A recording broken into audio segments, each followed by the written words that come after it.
మన ముందు రాధా మనోహర్ దాస్ గారు ఉన్నారు. జై శ్రీరామ్. జై శ్రీరామ్. ప్రైతిలాడ్. జై ఇన్సాన్. జై ఇన్సాన్. హిందూ మతాన్ని సమిష్టిగా ఉంచి మతం యొక్క ప్రాముఖ్యత తెలియజేయడమా, ఇతర మతాలను కించపరచడమా? ఇప్పుడు ఇతర మతాల ప్రస్తావన ఎందుకు వచ్చింది? ఆ దరిద్రులు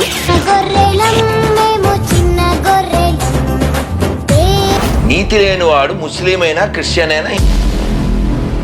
మీరు చెప్పే హిందూ ధర్మంలో మనుషులంతా సమానమేనా? మనది కుల వ్యవస్థ కాదు, వర్ణ వ్యవస్థ. వర్ణ వ్యవస్థలో బ్రాహ్మణులు తల నుండి పుట్టిరు, ఛాతి చేతి నుండి క్షత్రువులు పుట్టిర్లు. బ్రెయిన్ ఉన్న ప్రతివాడు బ్రాహ్మణ్. నేను కావచ్చు అండి బ్రాహ్మణుడు. మీరేం పని చేస్తారు? నేను సాధువుని. దానివల్ల సమాజానికి ఏం ఉపయోగం? ఒకటే దేశం, ఒకటే మతం అంటున్నారు కదా, ఒకటే కులం అని ఎందుకు అనట్లేదు? అందరి లోపల ఆరక వెలిగే ఆత్మ ఒక్కటే తెలియండి. మీరు 6-7 ఏళ్ల పాపని రేపు చేసి చంపినా పాపం కాదు, కానీ విగ్రహారాధన చేస్తే పాపం అంట. పోరంబోక్ మతం అవసరం అది ప్రపంచానికి?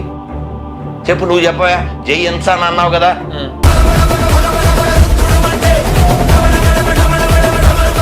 అంటే దేవుడు ఉన్నాడని ఏ ప్రామాణికంగా చేసుకొని చెప్తున్నారండి?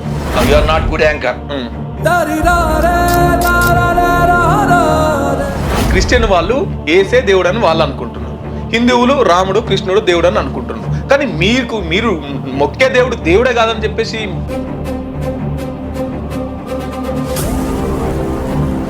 పాస్టర్లు ఏమన్నా ఇది ఎల్లు పుస్తకం అని చెప్పేసి ప్రకటించుకున్నారా? కాదు నాన్న, ఇప్పుడు నువ్వు జర్నలిస్ట్ అని ఎవరు చెప్పారు?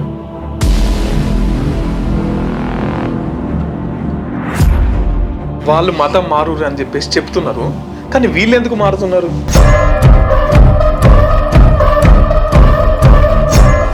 విగ్రహారాధన వ్యతిరేకించే ప్రతి క్రైస్తవుడు యేసు బొమ్మలు ఏమున్నా వచ్చపోయాలి. ఆ ఎదవలు అనొచ్చా? తెలుసా నీకు? ఏమన్నారండి? విగ్రహారాధన చేసేవాళ్ళు నరకానికి వెళ్తారని.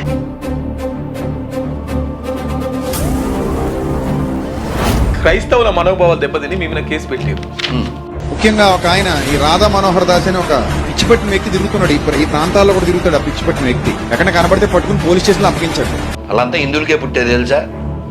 ఆడు ఇప్పటికీ హిందూ గాని సర్టిఫికేట్ లో ఉన్నాడు తెలుసా?